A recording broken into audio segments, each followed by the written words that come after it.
This area is not fit to be unsealed. We will make an announcement once it is.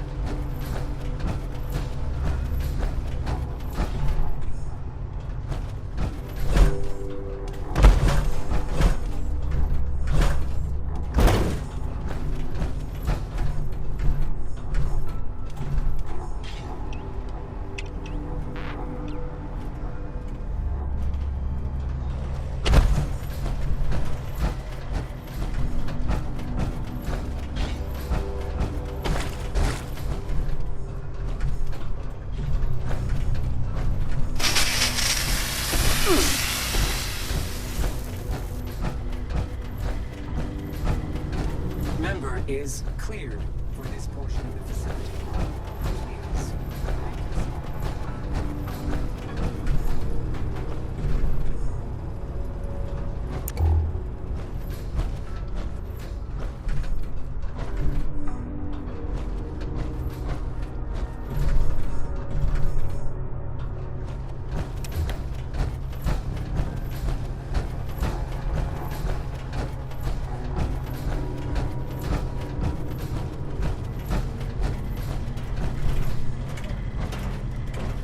Welcome, General, to the Command Center. This space served many purposes. Armory, archives, education center. But its most critical role was its connection to the local nuclear missiles. A short training regimen was added to help new generals familiarize themselves with the nukes, their capabilities, and their dangers. If you wish to acquaint yourself with their intricacies, you're welcome to approach the posters against the wall.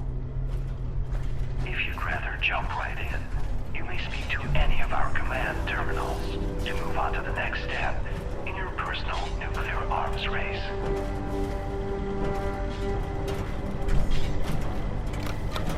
Greetings, General. Welcome to your nuclear launch training session. Over the course of the next 4 posters, you'll be taught everything you need to know about utilizing the Appalachian Automated Launch System. During your briefing, you should have been issued a nuclear key card. During an actual launch, you will need to insert the card into the designated slot before entering your launch code, at which point the key card will be consumed. Additional card drops will be brought in by automated convoy should the DEFCON rating continue to worsen. You may speak to your logistics officer as to the location of the pickup for your additional cards, should the circumstances arise. And oh, have they arisen. This DEFCON rating the General speaks of has been pegged at its maximum for some time now, due to the hazardousness unleashed by our earlier guests. The silver lining of this is that one can often find a keycard convoy en route somewhere in Appalachia. We're happy to use our restored surveillance tools to help you track them. Access any of the surveillance system terminals to initiate your hunt.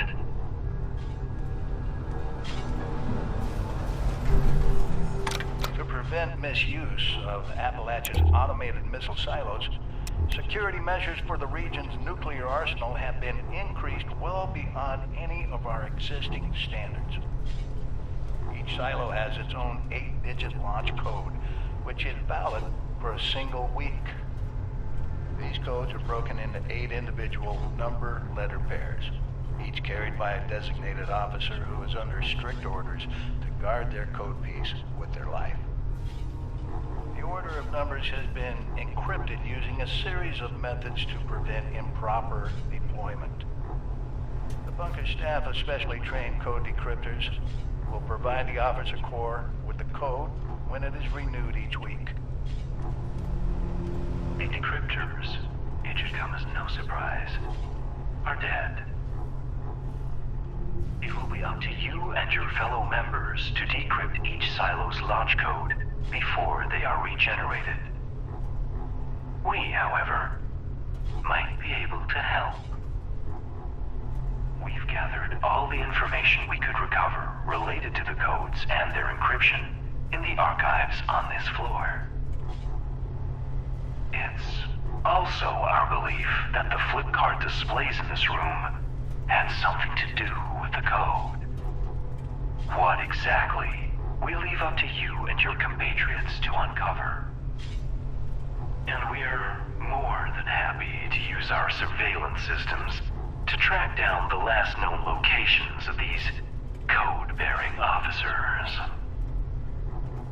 Just approach any of our surveillance terminals.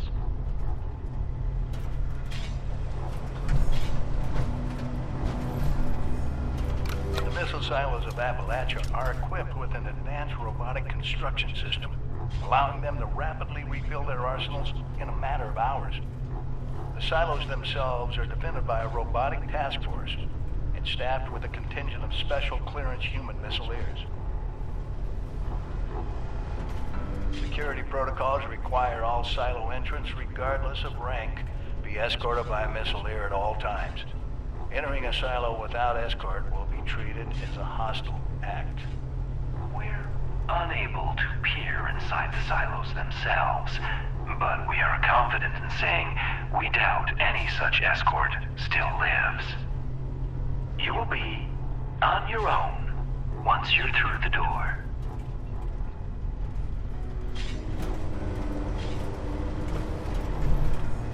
Due to the region's advanced missile installations, there is a high chance of a retaliatory nuclear strike touching down somewhere in Appalachia.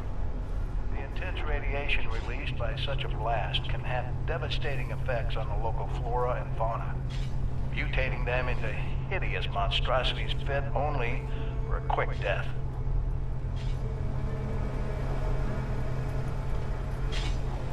To the contrary, General. Our memory banks suggest quite the opposite. Our previous residents managed to acquire samples of some materials created shortly after the first bombs fell, and what they found was illuminating, to say the least. Materials of exceptional versatility and volatility. However, if you can stabilize them fast enough, a jaunt into a blast zone, it seems, could be a productive one. Documentation related to these materials can be found in the archives. As well, the fissures that have cropped up around the region seem promising as possible sources of materials, along with some added pest control.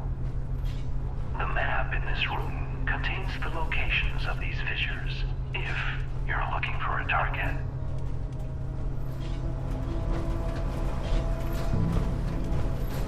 Now, with that out of the way, it's about time you got your hands dirty. There are a few key paths you should explore. Acquiring a nuclear key card, hunting down a few code officers, and delving into the nature of the launch code's encryption in our archives.